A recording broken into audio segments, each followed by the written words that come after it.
क्या आपने कभी सोचा है कि कचरे का पहाड़ भी किसी कंक्रीट की इमारत को ताश के पत्तों की तरह ढहा सकता है। सुनने में यह अजीब लगता है, लेकिन पुणे के पिपड़ी चिचवड़ में हुआ हालिया हादसा यही सवाल खड़ा कर रहा है। नमस्कार, मैं हूं आपके साथ रागनी वर्मन और आप देखना शुरू कर चुके हैं राष्ट्रीय जगत विजन न्यूज। भारी बारिश के बीच लैंडफिल साइट का एक हिस्सा अचानक ढह गया और उसके नीचे बनी इमारत मलबे में तब्दील हो गई। तो सवाल है कि आखिर बारिश का पानी कचड़े के पहाड़ को इतना खतरनाक कैसे बना देता है। इसके पीछे सिर्फ बारिश जिम्मेदार है या फिर कचड़े के अंदर चल रहा एक अदृश्य केमिकल रिएक्शन। आइए इसे आसान भाषा में समझते हैं। दरअसल लैंडफिल साइट सिर्फ कूड़े का ढेर नहीं होता, सालों तक जमा होता कचरा नीचे की परतों में ऑक्सीजन खत्म कर देता है। इसके बाद बैक्टीरिया बिना ऑक्सीजन के कचरे को सड़ाने लगते हैं। इस प्रक्रिया को एनारोबिक डाइजेशन कहा जाता है।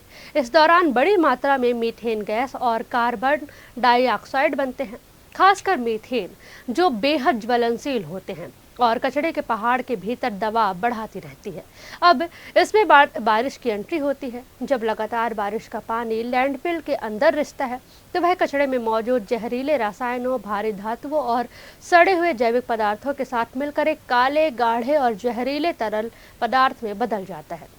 इसे लीचेट कहा जाता है। यहीं से खतरा कई गुना बढ़ जाता है। लीचेट कचड़े की परतों को भीतर से दलदली और फिसलन भरा बना देता है। ऊपर में बारिश का पानी पूरे ढेर का वजन बढ़ा देता है। दूसरी तरफ मीथेन गैस का दबाव लगातार बढ़ता रहता है।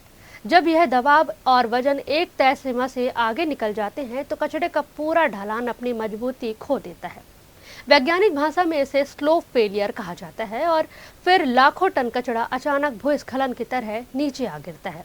यही वजह है कि ऐसे हादसे सिर्फ कचरे तक सीमित नहीं रहते, बल्कि अपने रास्ते में आने वाली इमारतों, सड़कों और लोगों को भी जान में चपेट में ले लेते हैं।